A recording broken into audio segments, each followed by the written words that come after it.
Screen কি দেখতে পাচ্ছেন?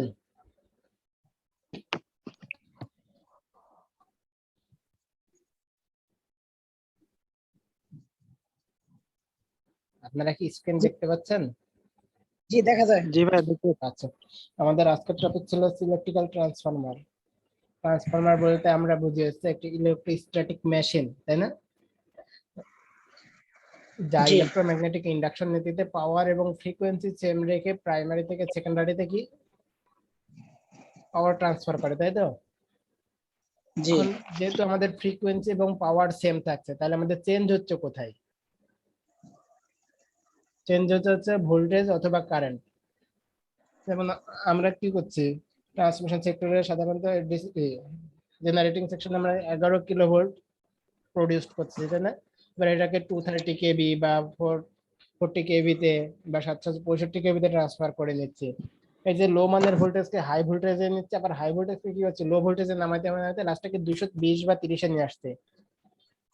এই যে ভোল্টেজ কম বেশি করতেছে, ভোল্টেজ কম বেশি করার কারণে কি হচ্ছে, আমাদের কারেন্টটাও কম বেশি হচ্ছে। আলটিমেট আমাদের ভোল্টেজ এবং কারেন্টের গুণফলটা কি পাওয়ার, এই জিনিসটা প্রাইমারিতে এবং সেকেন্ডারিতে সেম থাকবে।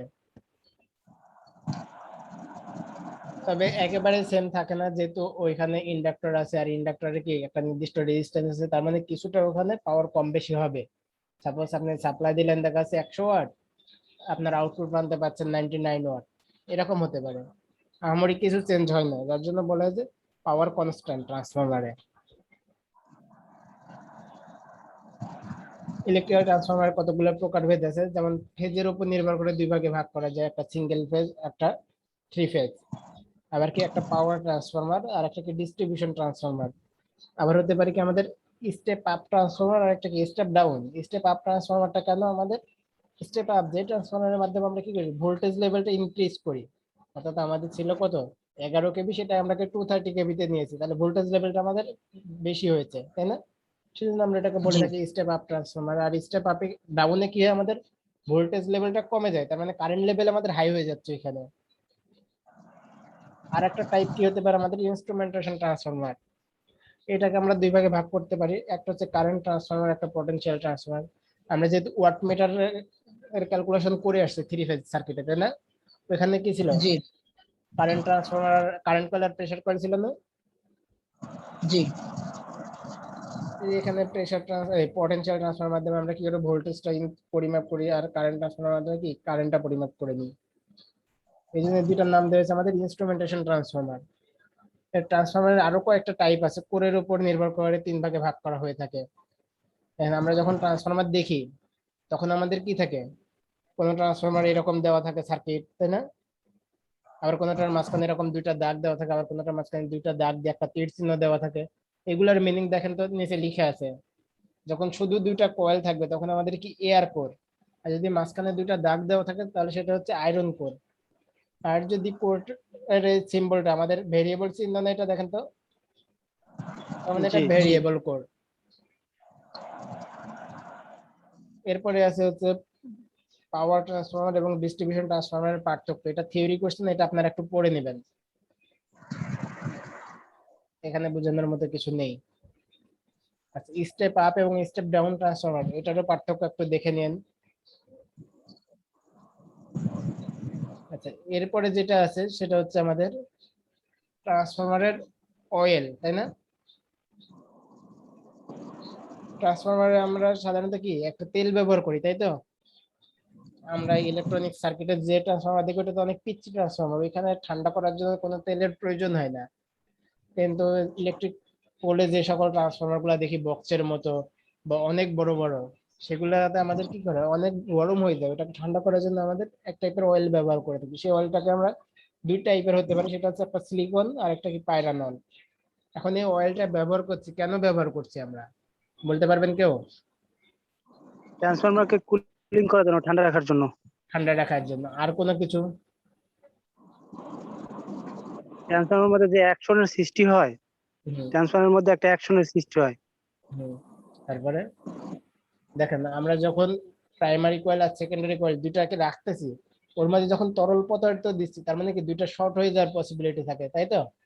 এখন আমাদের যে ট্রান্সফরমার অয়েলটা ব্যবহার করছি সেটার হাই রেজিস্ট্যান্স আছে, তার মানে প্রাইমারি এবং সেকেন্ডারিকে আলাদা করে রাখার জন্য আমরা এখানে তেলটা ইউজ করছি, বলতে পারি এটা। জি ভাইয়া।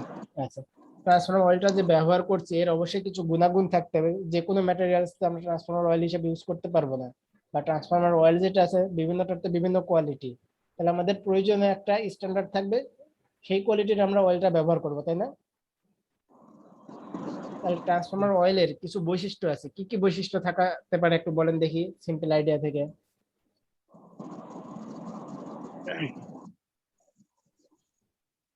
যেমন কি আমাদের হাই রেজিস্ট্যান্স থাকতে হবে, তাই না? রেজিস্টিভিটি যদি কম হয় তাহলে তো এখানে শর্ট সার্কিট সৃষ্টি হয়ে যাবে। এই জন্য আমাদের ট্রান্সফর্মার অয়েলের হাই রেজিস্ট্যান্স থাকতে হবে। আবার কি আমাদের ফ্ল্যাশ পয়েন্টটা বেশি হতে হবে, তাই না? যদি ফ্ল্যাশ পয়েন্টটা কম হয় তাহলে ট্রান্সফর্মার যখন কাজ করতেছে তখন এখানে যেহেতু পাওয়ার ট্রান্সফার হচ্ছে, অবশ্যই ট্রান্সফর্মারটা গরম হয়ে যাবে অনেক।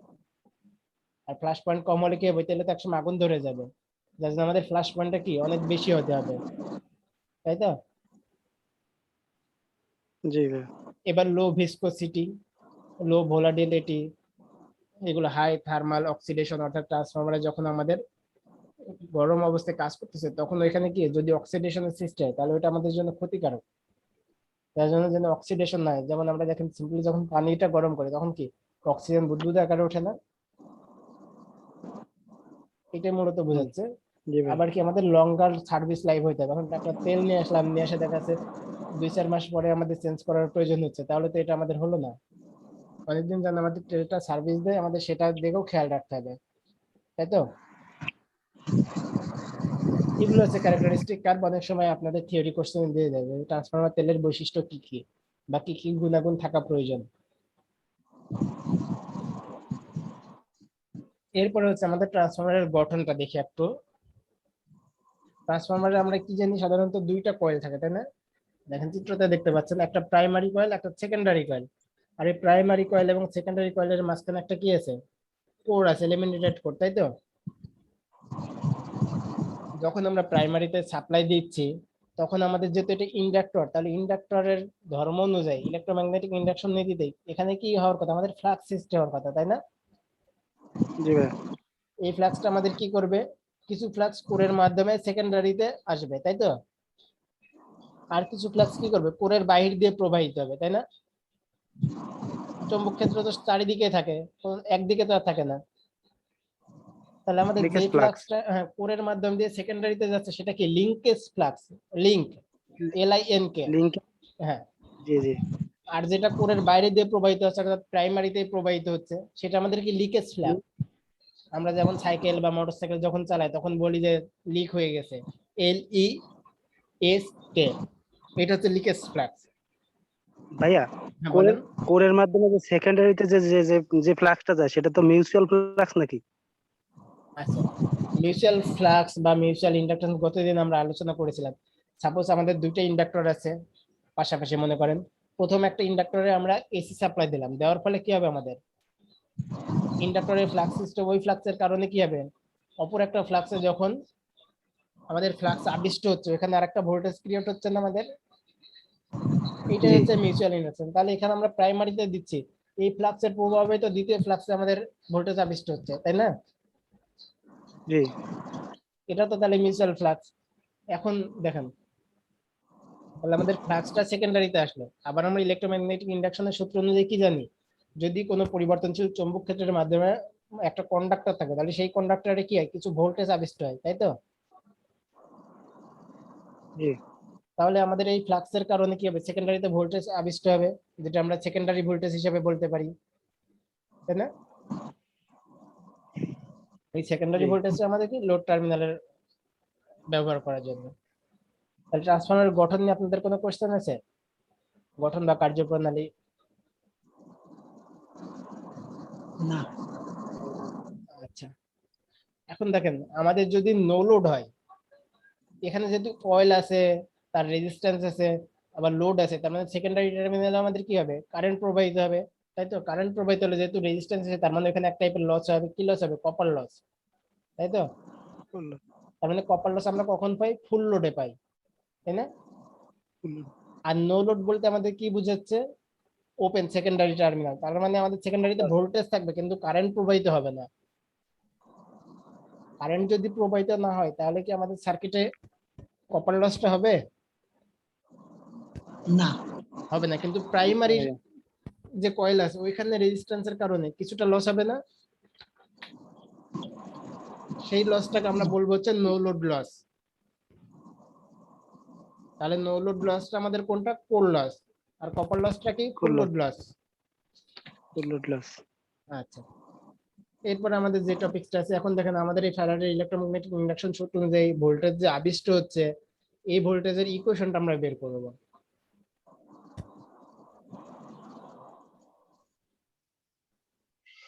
দেখেন আমরা এখানে একটা সাইকেল নিয়েছি, তাই না? এই সাইকেলটাকে আমরা ম্যাক্সিমাম পর্যন্ত ইন্ডিকেট করেছি কি ফাই এম দিয়ে। এখন টোটাল সাইকেল কমপ্লিট করতে আমাদের সময় লাগে কি 1/f না? জি। তাহলে এই সাইকেলটা 4/1 এই পোর্শনটা তো আমাদের 4/1, তাই তো?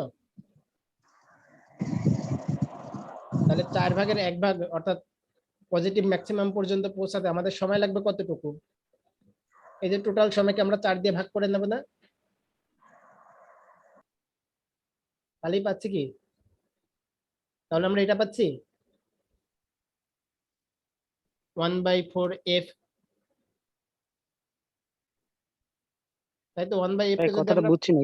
দেখেন, আমাদের টোটাল সাইকেল সম্পূর্ণ করতে সময় লাগছে কতটুকু? 1/f না? 1/f, জি। হ্যাঁ, তাহলে এই পোর্শনটা আমাদের কি 4/1 তো এটুকু। তাহলে টোটাল সময়কে 4 দিয়ে ভাগ করলে আমাদের এইটুকু পৌঁছাতে যে সময় লাগবে সেই সময়টা পাবো। সেই সময়টা আমাদের কি 1/4f, তাই তো? টি by, G G G. 1/4f সময় লাগতেছে। এখন দেখেন আমরা ফ্যারাডের ইলেকট্রোম্যাগনেটিক ইন্ডাকশন সূত্র অনুযায়ী কি জানতাম? E সমান d∅dt, এরকম সূত্র ছিল না আমাদের? ফ্লাক্সের পরিবর্তন বা সময়ের পরিবর্তন। যে ফ্লাক্সের পরিবর্তন হচ্ছে আমাদের কতটুকু? 0 থেকে φm পর্যন্ত। তাহলে পরিবর্তন কতটুকু? φm থেকে 0 বিয়োগ করলে তো আমরা φm পাচ্ছি আলটিমেটলি, তাই তো? জি এই যে φm। আচ্ছা, তাহলে এই 0 টাইম ছিল আমাদের 0 সেকেন্ড। 0 সেকেন্ড থেকে এইটুকু পর্যন্ত সময়ের পার্থক্য কত? 1/4f না? তার মানে ডিটির মান তো জি 1/4f। এই যে দেখেন নিচে বসেছে আমরা, ডিটির মান 1/4f। এখন এটাকে যদি আমরা সুন্দর করে সাজাই তাহলে কি পাচ্ছি? 4f∅m, তাই তো? জি। আচ্ছা, এটা আমরা কি পেলাম? প্রতিটা টার্নে আমাদের কি পরিমাণ ভোল্টেজ উৎপন্ন হচ্ছে প্রতিটা টার্নের জন্য। আবার আমরা কি জানি? ফর্ম ফ্যাক্টরের সূত্র অনুযায়ী দেখেন তো এটা জানি কিনা? ফর্ম ফ্যাক্টর সমান RMS value by average value, AC ফান্ডামেন্টালে যখন ক্যালকুলেশন করেছিলাম। এটা কি জানি আমরা? জি ভাইয়া জানি, এই পার্টটা আমাদের হয় নাই, পড়ানো হয় নাই। করানো হয় নাই? আচ্ছা, আপনাদের হয় নাই, কিন্তু আগে যারা ছিল তাদের হয়েছে। এটা জানি অবশ্য। দেখেন, তাহলে আমরা যেটা বের করেছিলাম পূর্বে সেটা কি আমাদের এভারেজ ভ্যালু ছিল? কারণ কি উভয়ের পরিবর্তন নিয়ে ক্যালকুলেশন করেছিলাম। তাহলে এখন এভারেজ ভ্যালুর কাছে যদি আমরা ওই যে 4/5f এটা যেটা পেয়েছিলাম এখানে যদি বসাই দিই তাহলে আমরা দেখেন তো এই ইকুয়েশনটা পাচ্ছি কিনা? এটা কি পাচ্ছি? আর গুণন করার পরে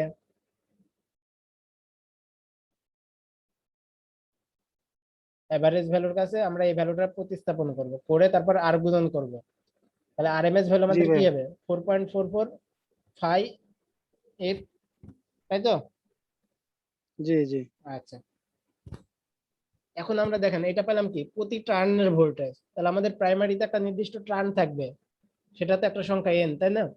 তাহলে এখন টোটাল টার্নে আমাদের ভোল্টেজ কত হবে? এর সাথে এন গুণ হবে না? এন কি গুণ হবে? একটা টার্নে যদি আমাদের এই পরিমাণ ভোল্টেজ প্রডিউসড হয় তাহলে টোটাল টার্নে কি হবে? মনে হবে। টোটাল সংখ্যা দিয়ে গুণ হবে। জি আচ্ছা, এখন দেখেন আমরা এই ইকুয়েশনটা পেলাম এটুকু, তাই তো? এই যে এন দিয়ে গুণ করে নিছি। আর আমাদের এখানে N1 E1 কেন দিয়েছি? আমাদের প্রাইমারি ইন্ডিকেট করার জন্য। জি আর আমাদের সেম ফ্লাক্সই কি প্রাইমারি এবং সেকেন্ডারিতে কাট করছে না, যার জন্য এখানে ফ্লাক্সের চেঞ্জটা ধরা হয় নাই। ফ্লাক্সটা সেম থাকবে, আমাদের প্রাইমারিতেও যে পরিমাণ ফ্লাক্স সেকেন্ডারিতেও সেম ফ্লাক্স। আচ্ছা, এখন ফ্লাক্স কনস্ট্যান্ট। হ্যাঁ, ফ্লাক্স সমান আমরা কি জানি দেখেন তো, এইটুকু জানি কিনা, যেখানে জি ফ্লাক্সটা হচ্ছে বিএম, এটা মানে ফ্লাক্স ডেনসিটি, ডেনসিটির সাথে যদি আমরা এরিয়া দিয়ে গুণ করি তাহলে কি টোটাল ফ্লাক্সের পরিমাণ পাবো, অর্থাৎ ঘনত্বের সাথে টোটাল আয়তন দিয়ে গুণ করলে যেমন আমরা ভর পাই, এখানেও সেম জিনিস না, ফ্লাক্সের জি ঘনত্বের সাথে আমরা এরিয়া গুণ করতেছি তাহলে ফ্লাক্স পাবো। এখন এই ফাইয়ের পরিবর্তে জি আমরা ভাই ভ্যালুটা এখানে বসাই দিছি বিএম ইন্টু এ। এক নম্বর ইকুয়েশন কি বুঝা গেছে? জি ভাই এটা আমরা প্রাইমারির জন্য ক্যালকুলেশন করে নিলাম এক নাম্বার ইকুয়েশন। সেম ভাবে সেকেন্ডারির জন্য যদি ক্যালকুলেশন করি তাহলে কি দুই নাম্বার ইকুয়েশন পাওয়া যাবে? জি ভাই যাবে একইভাবেই আচ্ছা, সিমিলারিটি। এখন 1 আর 2 যদি আমরা কম্পেয়ার করি তাহলে দেখেন তো এই ভ্যালুটা আমরা পাচ্ছি কিনা। জি আচ্ছা, এরপরে আমাদের আছে কি টার্ন রেশিও। আপনাদের কি ইএমএফ ইকুয়েশনে কোনো সমস্যা আছে? আর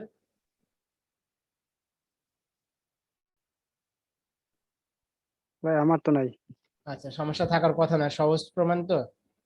এখন আমাদের যেটা আছে টার্ন রেশিও, টার্ন রেশিও আমাদের কি বোঝাচ্ছে, প্রাইমারি টার্ন এবং সেকেন্ডারি টার্নের অনুপাতটা আমাদের কি টার্ন রেশিও, তাই তো? টান বেশি।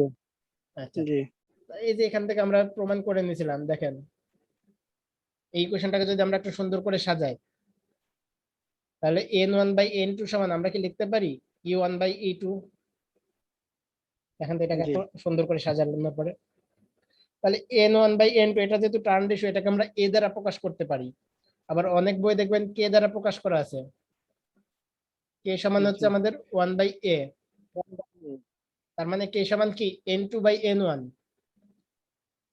তাই তো? জি আচ্ছা, জি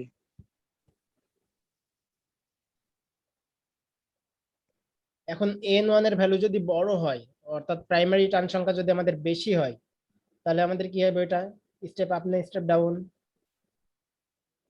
কিভাবে বুঝবো? তাহলে ভাইয়া E2/E1 হবে। আচ্ছা, সেটা হোক, কোনো বিষয় না, আমাদের n1 এর ভ্যালু বড়, তাহলে আমরা কিভাবে বুঝবো যে আমাদের ট্রান্সফরমারটা স্টেপ আপ অথবা স্টেপ ডাউন? দেখেন যদি এখানে আপনারা কম্পেয়ার করেন তাহলে n1 এর ভ্যালু মনে করেন 100 আর n2 এর ভ্যালু মনে করেন 50, তাহলে এখানে রেশিওটা কত হচ্ছে 2, তাহলে সেকেন্ডারি ভোল্টেজটা গুণ করলে আমাদের হুম, প্রাইমারিতে কি দ্বিগুণ ভোল্টেজ পাচ্ছি না সেকেন্ডারির? জি জি এখান থেকে আমরা বুঝতে পারি। আবার এই যে এখানে যে ইকুয়েশনটা পেয়েছিলাম, দেখেন এখানে, তার মানে এখানে আমরা কি বুঝছি, টার্ন সংখ্যা আমাদের যত বেশি হবে ভোল্টেজ তত বেশি হবে, তাই না? তার মানে যেহেতু n1 টার্নটা আমাদের বেশি প্রাইমারি, তার মানে প্রাইমারি ভোল্টেজটা বেশি, আর প্রাইমারি ভোল্টেজ বেশি হলে কি আমাদের কারেন্টটা কম। সেম ভাবে কি হবে, আমাদের যেহেতু পাওয়ার সমান জি তাহলে সেকেন্ডারিতে কারেন্ট বেশি হবে, এই ভোল্টেজ কম হবে, তাই তো? সেম ভাবে আমরা n2 এর ক্ষেত্রে বলতে পারি, তার মানে সেকেন্ডারি টার্ন সংখ্যা যদি আমাদের বেশি হয় তার মানে এটা কি আমাদের step up transformer.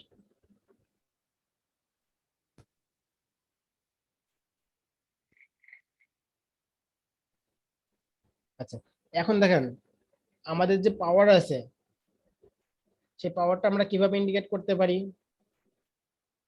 Apparent পাওয়ারটাকে VI দ্বারা প্রকাশ করা যায় না? জি যেহেতু আমাদের প্রাইমারি এবং সেকেন্ডারি পাওয়ার সমান, তার মানে V1I1 সমান আমরা কি V2I2 লিখতে পারি, পারি?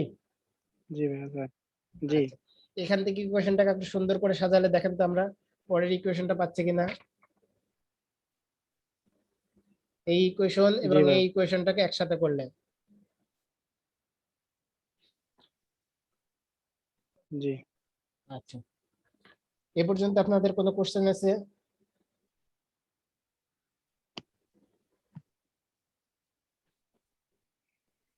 কোশ্চেন থাকার কথা না।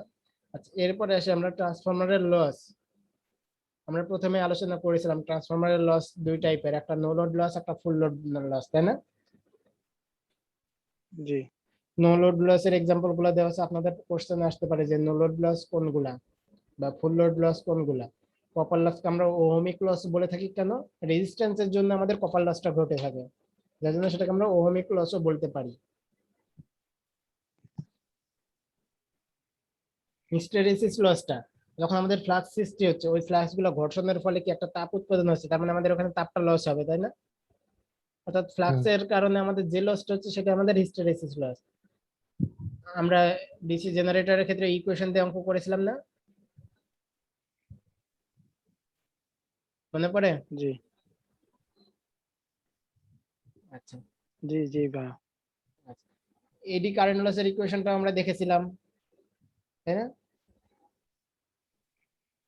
অর্থাৎ এডি কারেন্ট প্রোভের জি ফলে আমাদের যে লসটা হবে সেটা এডি কারেন্ট লস। এরপরে আছে আমাদের কপার লস, আর আমরা তো বলেই ফেলছি যে রেজিস্ট্যান্স জনিত লসটা আমাদের কপার লস। এখন রেজিস্ট্যান্স আমাদের প্রাইমারিতেও আছে সেকেন্ডারিতেও আছে, আমাদের টোটাল কপার লস কি হবে? প্রাইমারির কপার লস প্লাস সেকেন্ডারির কপার লস, তাই না? জি। আচ্ছা, এরপরে যে সকল লস গুলো আছে, ডাইইলেকট্রিক লস, স্ট্রে লস, যেমন দেখেন আমাদের নো লোড লস এবং ফুল লোড লস কোনগুলা, যেটা পিজিসিবি 2014 এবং বুয়েট এমএস অ্যাডমিশন 2013 এসেছিল, থিওরি কোশ্চেন অনেক সময় দিয়ে দেয়।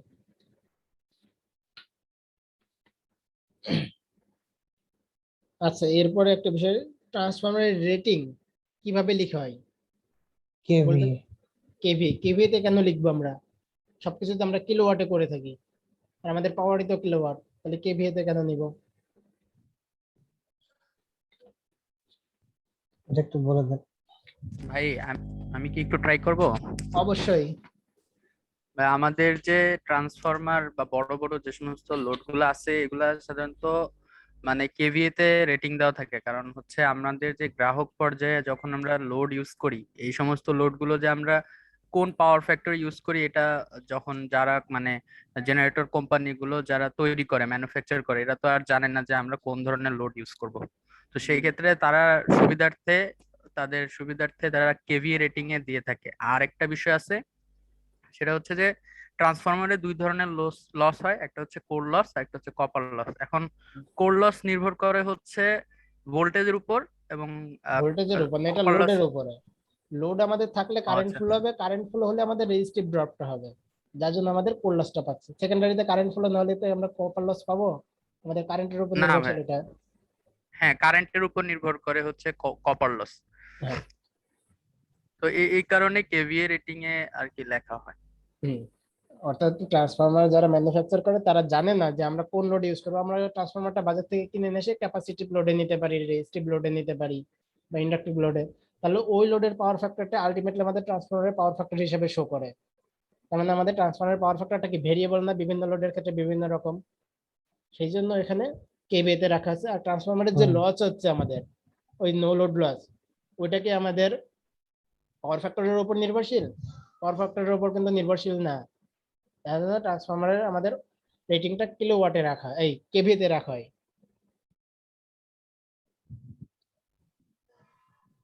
আচ্ছা, আমাদের একটা রিলেশন আছে। আচ্ছা, আপনাদের কাছে আরেকটা কোশ্চেন তার আগে, আমাদের একটা ট্রান্সফরমার ম্যানুফ্যাকচার করা আছে 60 হার্জে, সেটাকে আমরা নিয়ে 50 হার্জে নেব, ইউজ করব। মনে করেন বাইরের দেশ থেকে কিনে নিয়ে আসলাম 50 হার্জের ট্রান্সফরমার, এনে আমাদের তো সব 60 হার্জ, আমরা 60 হার্জে ইউজ করতে চাচ্ছি, আমরা কি ইউজ করতে পারবো?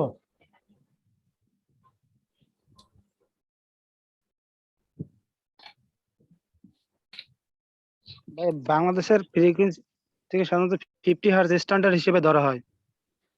স্ট্যান্ডার্ড বাংলাদেশের কত, 60 60 হার্জ না? 60 না 50? 50 হার্জ তো 50 জানতাম ভাইয়া। 50। 50 না, মানে 60। 50 হার্জ ভাই। 50 তো সব জায়গায় থাকে। 50 হার্জ, আচ্ছা, তাহলে বাইরের 50 কত? তো ভাইয়া সব জায়গায়। বাইরের দেশে 60 ভাইয়া। বাইরের দেশের জন্য ও 60। আচ্ছা আচ্ছা, হ্যাঁ। তাহলে বাইরের দেশ থেকে আমরা 60 হার্জে নিয়ে আসলাম, নিয়ে এসে বাংলাদেশে 50 হার্জে ইউজ করতে চাচ্ছি, তাহলে কি আমরা ইউজ করতে পারবো?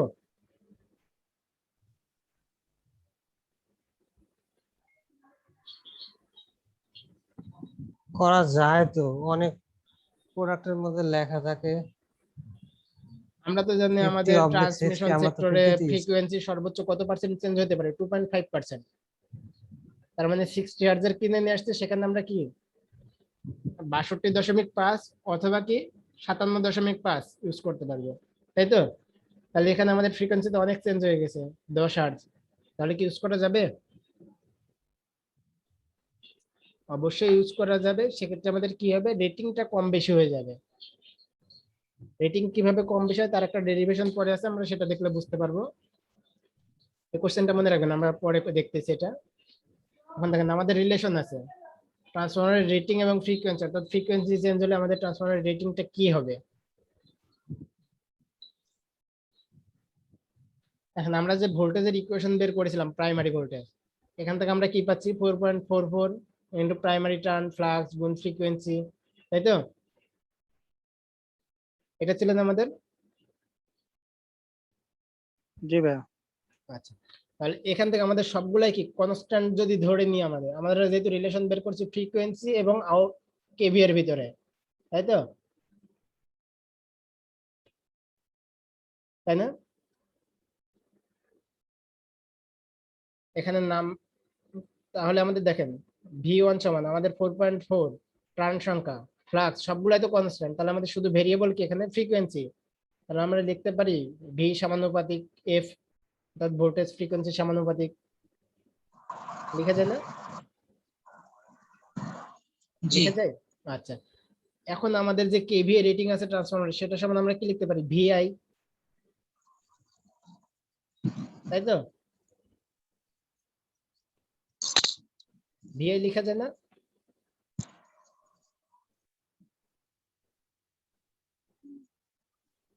ভিআই কি লিখা যায়? তাহলে যদি ভিআই লিখা যায় আমাদের, তাহলে ভি সমানুপাতিক আমরা এফ লিখেছিলাম, তাহলে এখানে এফ প্রতিস্থাপন করতে পারি ভির কাছে, ভির কাছে আমরা এফ প্রতিস্থাপন করতে পারবো।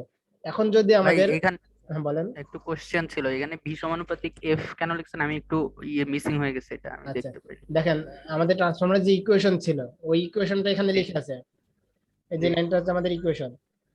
তাহলে এই ইকুয়েশনে আমাদের যেহেতু রেটিং এবং ফ্রিকোয়েন্সির মাঝে রিলেশন বের করছে, তার মানে রেটিং এবং ফ্রিকোয়েন্সি বাদে বাকি সবগুলা কনস্ট্যান্ট। তাহলে ভি সমান এফ ভি সমানুপাতিক এফ লিখতে পারি না আমরা? জি ভাই, রেটিং আর ইয়ে বাদে মানে হ্যাঁ, ফ্রিকোয়েন্সি। ফ্রিকোয়েন্সি বাদে, হ্যাঁ আবার আমরা সবই। ট্রান্সফরমারের রেটিং সমান কি জানি, ভিআই। তার মানে এখন ভির কাছে আমরা এই যে এফটা প্রতিস্থাপন করতে পারি, আর ট্রান্সফরমারের প্রবাহিত কারেন্ট তো কি কনস্ট্যান্ট এখন, তাহলে কিউ সমানুপাতিক আমরা এফ লিখতে পারবো। এখান থেকে কিউ সমানুপাতিক এফ লেখা যায় কিনা, লেখা যায় কি? জি ভাইয়া যায়। আচ্ছা, তাহলে এখন দুইটা সমীকরণের ভিতরে কি আমরা কম্পেয়ার করতে পারবো, Q one by Q two সমান F one by F two? জি যাবে। তাহলে এখান থেকে দেখেন সিম্পলি আমরা বুঝতে পারছি আমাদের ফ্রিকোয়েন্সি বৃদ্ধি পেলে আমাদের কি হচ্ছে, রেটিং বেশি হয়ে যাচ্ছে না? ইকুয়েশন দাঁড়ালো কি, Q one by Q two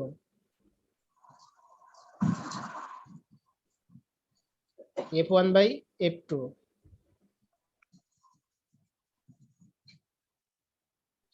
এখন মনে করেন একটা ট্রান্সফরমার আমাদের রেটিং আছে কি প্রাইমারি রেটিং, তার মানে কিউ ওয়ান এর মান 100 কেভিএ,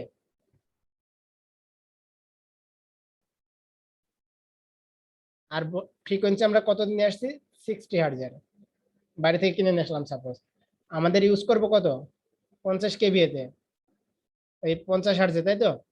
তাহলে আমাদের কেভিএ টুটা কত হচ্ছে, এখান থেকে ক্যালকুলেশন করলে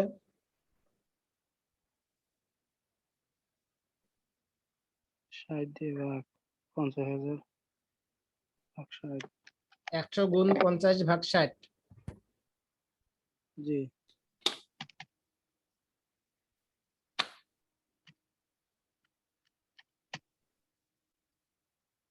ভাই 83.33। 83.03। তাহলে এখন দেখেন ফ্রিকোয়েন্সি কমে যাওয়ার কারণে আমাদের কি হলো, রেটিং কমে গেল, তাই না? জি 60 হার্টজ কিনে নিয়ে আসলাম, 50 তে ইউজ করছি। এখন যদি আমরা ফ্রিকোয়েন্সি বেশি করি, তার মানে আমাদের রেটিং বেড়ে যাবে, তাই তো?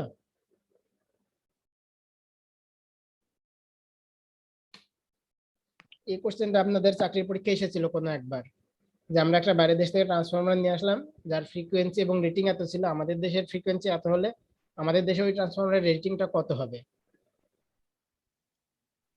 ভাই আসছিল কি অ্যাসিস্ট্যান্ট না সাব অ্যাসিস্ট্যান্টে? অ্যাসিস্ট্যান্টে। সাবে এরকম কোশ্চেন মারবে না, এগুলা তো খুবই বেসিক কোশ্চেন, কিন্তু এগুলো কিন্তু অনেক ইম্পর্টেন্ট। তার মানে যে আমরা আগে যেটা করেছিলাম যে আমাদের ফ্রিকোয়েন্সি চেঞ্জ করলে ট্রান্সফর্মারের রেটিং কম বেশি হচ্ছে, এটার প্রমাণ তো এখানে হয়ে যাচ্ছে। তারপরে এরপর একটা অনেক বড় প্রমাণ করা আছে ভ্যালু ধরে নিয়ে, ইন্ডাক্ট্যান্সের ভ্যালু এবং রেজিস্ট্যান্সের ভ্যালু, এইভাবে করলেও আমাদের সেম প্রমাণই আসবে।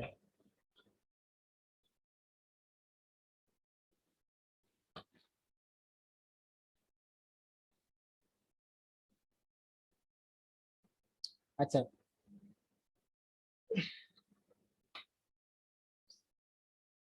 আমাদের যে মোটর জেনারেটর আছে, মোটর আছে বা অল্টারনেটর আছে, দেখেন আমরা মোটরে পাই রেটিংটা কিসে লিখি, কিলোওয়াটে, আর ট্রান্সফরমারে লিখছি কি কেভিএ তে। মোটরে কেন কিলোওয়াটে লেখা হয়?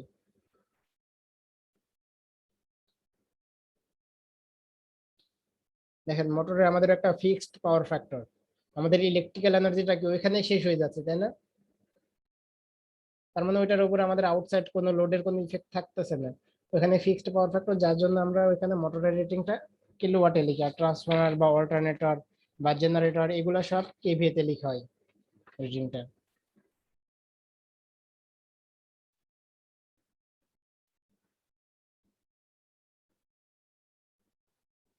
এরপরে আছে হচ্ছে আমাদের ইকুইভ্যালেন্ট সার্কিট।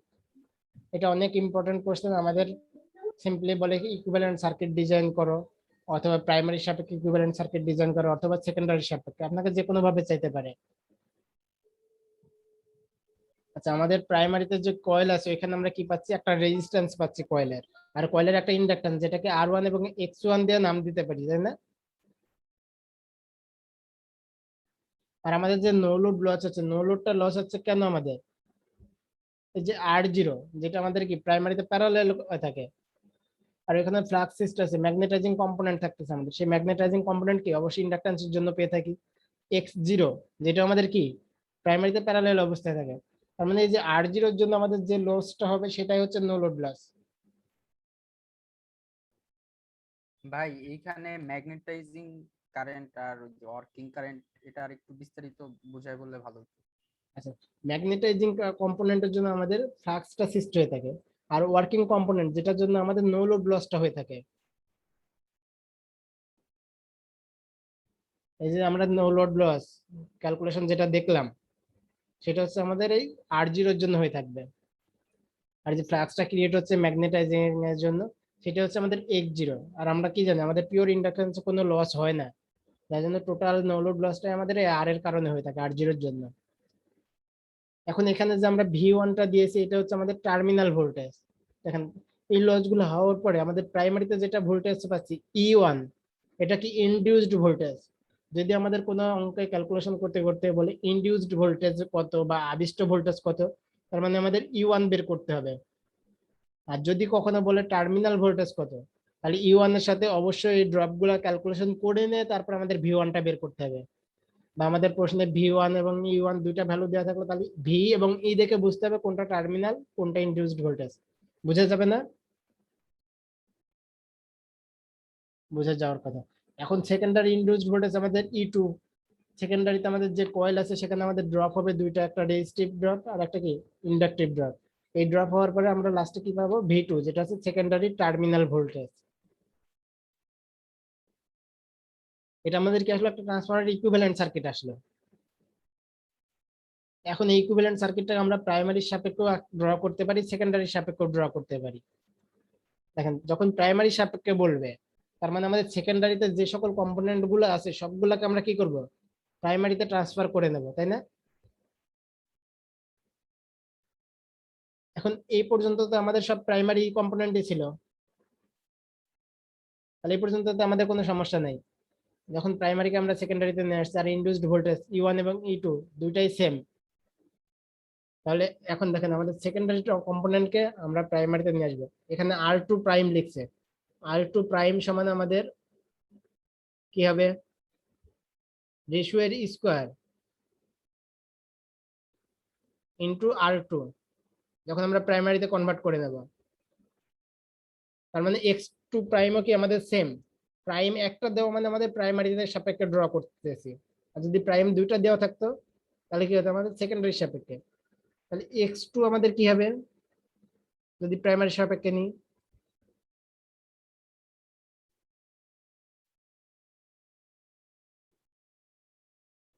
এটা এটা আমাদের প্রাইমারি সাপেক্ষে গেল। এখন সেকেন্ডারি সাপেক্ষে, প্রাইমারি সাপেক্ষে আমাদের যেটা আছে সেকেন্ডারি সাপেক্ষে যদি ড্র করি আমরা, তার মানে আমাদের প্রাইমারি কম্পোনেন্ট গুলাকে কি করতে হবে, সবটাই সেকেন্ডারিতে নিয়ে আসতে হবে, তাই না? তাহলে এই যে এখানে আমাদের যেটা আছে দেখেন প্রাইমারি কম্পোনেন্ট যেগুলো ছিল আমাদের, এই যে প্রাইমারি ভোল্টেজটাকে এখন এটাকে কি করতে হবে আমাদের সেকেন্ডারিতে নিয়ে আসতে হবে না? V1 যেটা ছিল প্রাইমারিতে, V1 এবং V2 এর ভিতরে রিলেশন কি ছিল? A ছিল শুধু আমাদের, V1/V2 সমান A, তার মানে V2 সমান কি হবে V1/A, তাই তো? জি জি আচ্ছা, আর এই যে প্রাইমারি যে কম্পোনেন্ট ছিল R1 X1, এখানে কি হবে আমাদের গুণ হয়েছে যেহেতু সেকেন্ডারিতে আমাদের কি হবে ভাগ আকারে আসবে সেটা, তার মানে সেকেন্ডারিতে নেওয়ার পর আমরা কি পাচ্ছি R1/A² X1/A²। আর সেম ভাবে আমাদের কি হবে এই যে প্যারালাল কম্পোনেন্ট আছে সেটাও কি হবে রেশিও এর স্কয়ার দিয়ে ভাগ করে নেব, আর সেকেন্ডারি কম্পোনেন্ট যেভাবে ছিল আমাদের সেভাবেই থাকবে। এখন এই যেখানে I1টা আমাদের প্রাইমারি কম্পোনেন্ট ছিল, তাহলে ওইটাকেও কি করতে হবে আমাদের সেকেন্ডারিতে নিয়ে আসতে হবে না? সেকেন্ডারিতে নিয়ে আসতে হবে। দেখেন আমাদের কারেন্টের যখন রেশিও ক্যালকুলেশন করেছিলাম তখন আমাদের সূত্র কি ছিল I2/I1 সমান A, তাই ছিল না? জি তাহলে I2 সমান কি হচ্ছে AI1, যার জন্য দেখেন একই ব্রাঞ্চের কারেন্ট আমাদের এটা AI1, এটা কি হয়েছে I2 হয়ে গেছে। আমাদের নো লোডের যে কারেন্টটা ছিল সেই কারেন্টটাকে আমাদের কি করতে হবে অবশ্যই সেকেন্ডারিতে নিয়ে আসতে হবে। যতগুলা সিম্বল আছে বা রিপ্রেজেন্ট করার আমাদের প্রতীক আছে সবগুলাকেই কিন্তু কনভার্ট করে নিতে হবে। এখন কোনো কম্পোনেন্ট কি বাদ আছে ভাই, এখানে? হ্যাঁ বলেন। যদি কে ধরি তাহলে সেক্ষেত্রে কি I1/I2 হবে? কে সমান 1/A। জি এখন আপনি এই অনুযায়ী ভ্যালুগুলা প্রতিস্থাপন করে নিতে পারেন, কোনো সমস্যা নেই। আচ্ছা তার মানে এখানে ঠিক যদি আছে। আমরা কে নিই তাহলে কি হবে K² R1, তাই না? জি আর উপরে কি হবে আমাদের এই যে এখানে জাস্ট ভাগ হয়ে যাবে তখন R2/K², এই তো চেঞ্জ। ভাই একটা কোশ্চেন আছে এখানে। অবশ্যই বলেন। আমাদের যে রেশিওটা দেখা যাচ্ছে যে যখন ভোল্টেজ এবং কারেন্টের ইয়ে করতেছি আমরা ট্রান্সফর্ম করতেছি হুম, মানে এক- তখন কিন্তু আমরা গুণ বা ভাগ দিচ্ছি সরাসরি, কিন্তু হুম। যখন রেজিস্টিভ ইয়ের সাথে করতেছি কনভার্ট করতেছি তখন কিন্তু এ স্কোয়ার হচ্ছে। এ স্কোয়ার কেন স্কোয়ারটা হচ্ছে? কোথা থেকে আসছে? আচ্ছা, আমরা কি জানি পাওয়ার সমান, আর স্কোয়ার। স্কয়ার। আচ্ছা এটা প্রাইমারি ধরে নিলাম আমরা, কোনো সমস্যা আছে? না। এটা আমাদের সেকেন্ডারি ধরে নিই।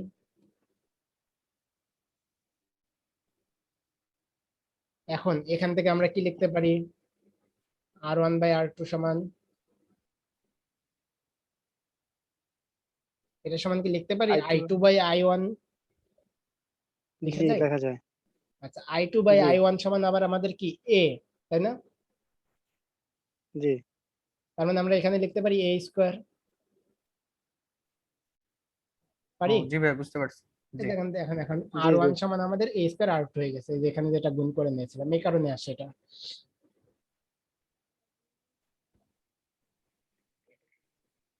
এরপরে আছে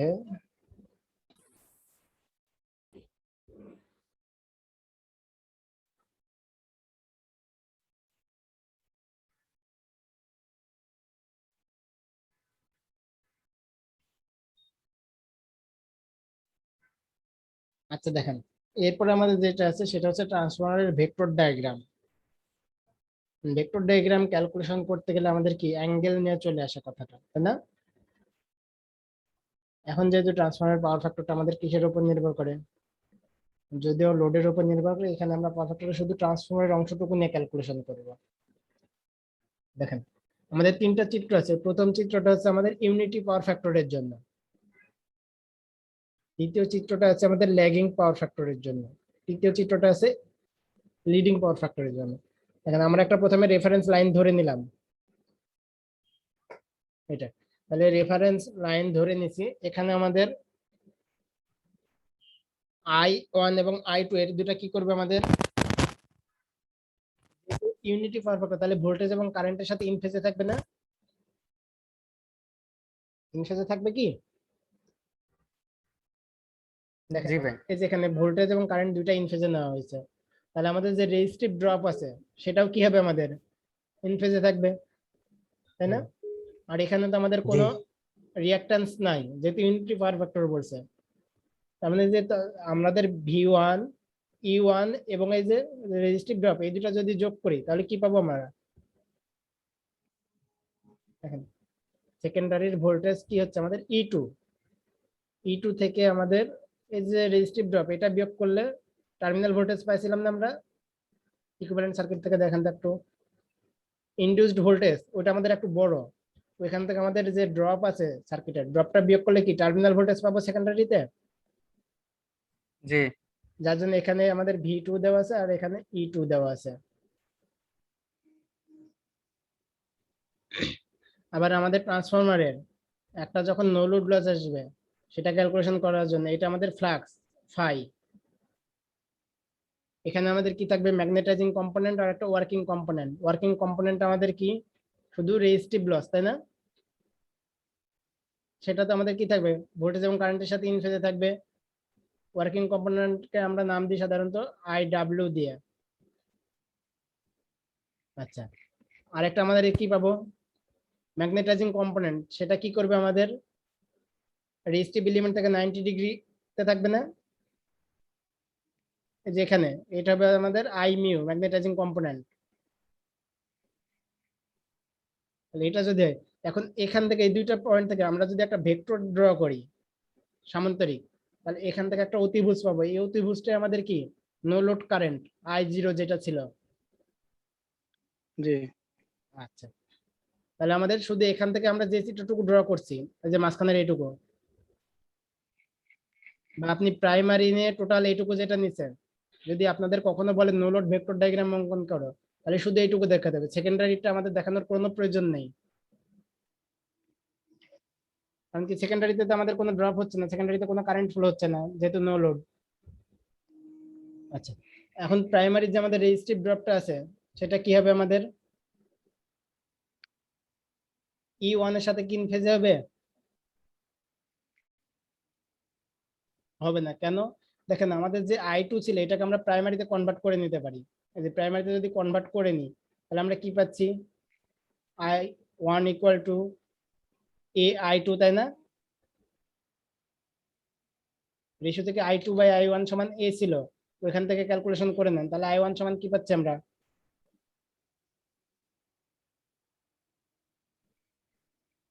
KI2।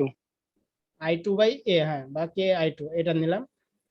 এখন দেখেন আমাদের প্রাইমারিতে টোটাল কারেন্ট যেটা ছিল ইকুইভ্যালেন্ট সার্কিট থেকে, একটা কি ছিল নো লোড বরাবর গিয়েছিল আর একটা কি সেকেন্ডারিতে প্রবাহিত হয়েছিল না? তার মানে এই নো লোড কারেন্ট আর সেকেন্ডারি কারেন্ট এই দুইটা যোগফলে আমাদের কি হবে প্রাইমারি কারেন্ট, তাই তো? তাহলে যে এখানে থেকে আর এই যেটা এখানে একটা এখন সামান্তরিক অঙ্কন করেন, তাহলে এটা আমাদের সামান্তরিক হলো। এখন এই সামান্তরিকের কর্ণটাই হবে আমাদের কি লব্ধি কর্ণ না? ভেক্টরিক্যাল যদি ক্যালকুলেশন করেন তাহলে এই লব্ধিটাই আমাদের এখন I1 অর্থাৎ প্রাইমারি কারেন্ট। মানে এই প্রাইমারি কারেন্টের ইন ফেজে থাকবে এখন আমাদের প্রাইমারি রেজিস্টিভ ড্রপটা। তাহলে এখানে আমাদের যে অ্যাঙ্গেলটা ক্রিয়েট হয়েছিল প্রাইমারি ভোল্টেজের সাথে সেম অ্যাঙ্গেল ক্রিয়েট করবে না আমাদের?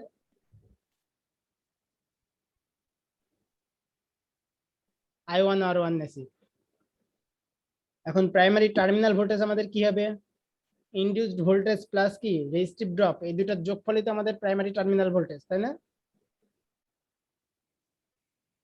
ইকুইভ্যালেন্ট সার্কিট থেকে দেখেন এখানে পেয়েছিলাম E1, এখানে পেয়েছিলাম কি V1, তার মানে ইনডিউসড ভোল্টেজের সাথে আমাদের যে রেজিস্টিভ ড্রপটা ছিল এই ড্রপটা যোগ করে টার্মিনাল ভোল্টেজ পাচ্ছি। তাহলে যে এখান থেকে এইটুকু আমাদের E1, তার সাথে যোগ করলাম কি আমাদের রেজিস্টিভ ড্রপটা, আর এই দুইটা লব্ধিটাই আমাদের টার্মিনাল ভোল্টেজ। এখন বোঝা গেছে রেজিস্টিভ লোডের জন্য বা ইউনিটি পাওয়ার ফ্যাক্টরের জন্য ভেক্টর ডায়াগ্রামটা কেমন হবে?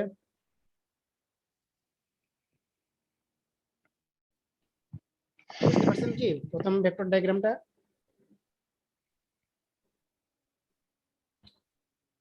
হ্যালো, জি ভাই বুঝতে পারছি। আচ্ছা কিন্তু আরেকটু জিনিস মানে ওই যে এখানে আমরা যে উপরে দেখতেছি মানে বলেন। এটা কি বলে প্রাইমারি সাইডে, হ্যাঁ, উপরেরটা প্রাইমারি। হ্যাঁ প্রাইমারি সাইডে আই ইন্টু আর এইটা ভোল্টেজের সাথে মানে কিভাবে আছে আর কি, মানে ইন ফেজে তো নাই, ইন ফেজে বাট তো এটা থাকবে না, কিভাবে? কারণ কি দেখেন আমাদের যে রেজিস্টিভ ড্রপটা হচ্ছে এটা কি কারেন্ট মাল্টিপ্লাই আকারে আছে।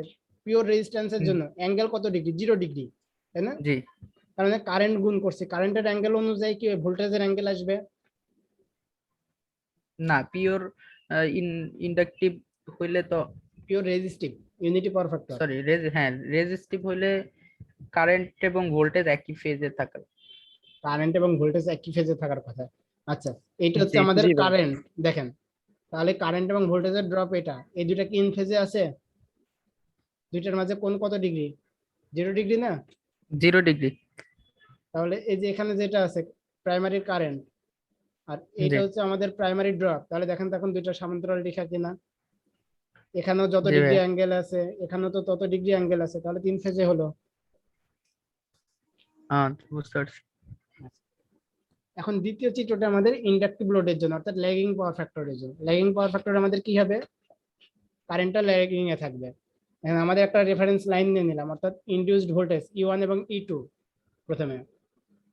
এবার কি করবো, আমাদের সেকেন্ডারি কারেন্টটা ল্যাগিং এ নিয়ে নিলাম একটা পাওয়ার ফ্যাক্টর দিয়ে, তাই তো? এখন সেকেন্ডারিতে আমাদের কি কি ড্রপ হবে?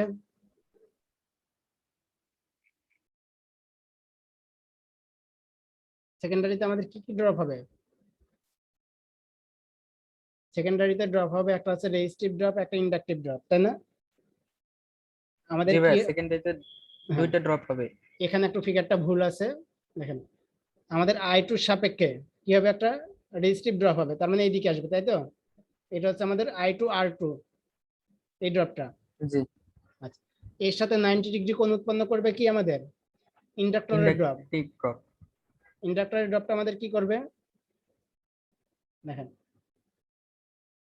তাহলে এটা হচ্ছে আমাদের 90 ডিগ্রি কোণ, এটা ধরেন। তাহলে ইন্ডাক্টরের ড্রপ পেলাম I2 X2। এখন এই যে এটা যোগ করলে আমরা কি পাবো?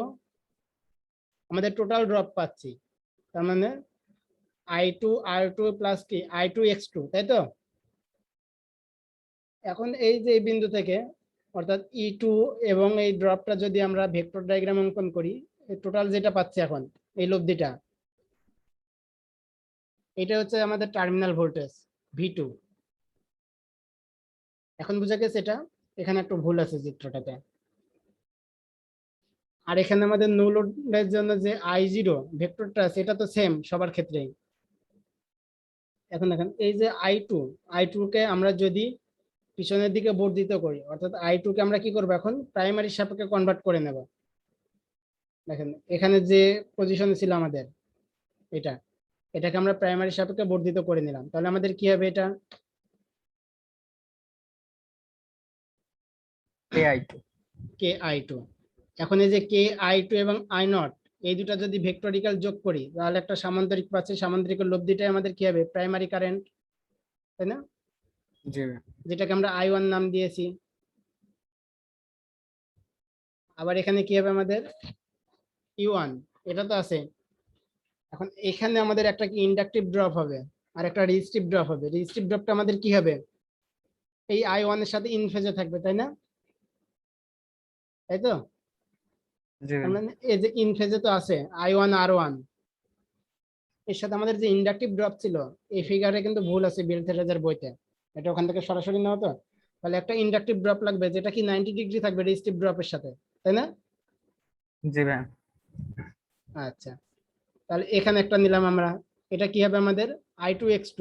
এই ড্রপ গুলা যদি আমরা যোগ করে দিই ভেক্টরিক্যাল, তাহলে এটা কি পাবো লব্ধি, এটা হবে আমাদের V1 টার্মিনাল ভোল্টেজ। এখন বুঝছেন?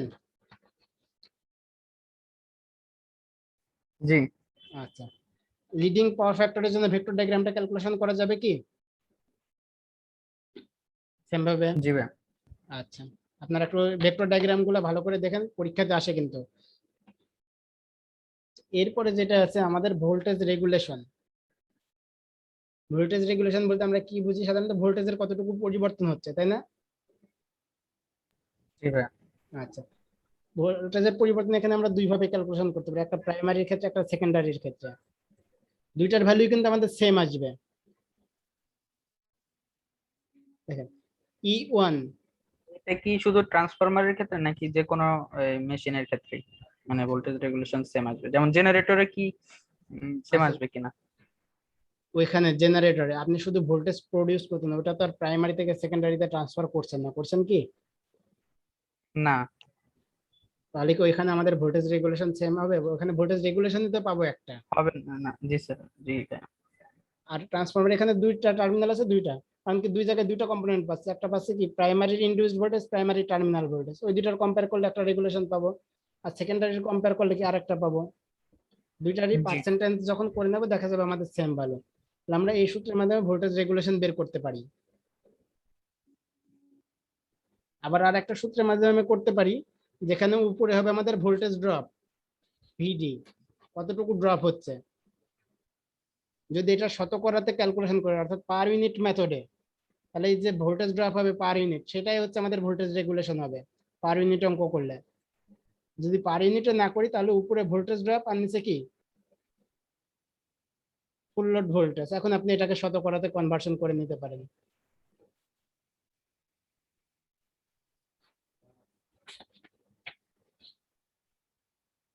আচ্ছা, এখন এই যে ড্রপ গুলো আমাদের কিভাবে ক্যালকুলেশন করবো বা আমাদের টার্মিনাল ভোল্টেজ গুলো কিভাবে আসবে সেটা আমরা একটু দেখি।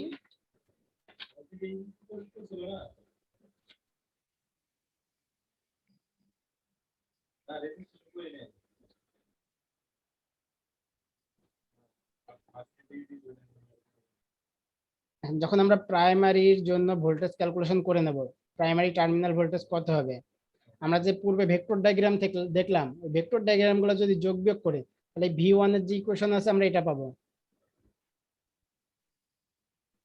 অর্থাৎ ইনডিউসড ভোল্টেজের সাথে আমাদের যে ড্রপটা আসছে সেই ড্রপটা।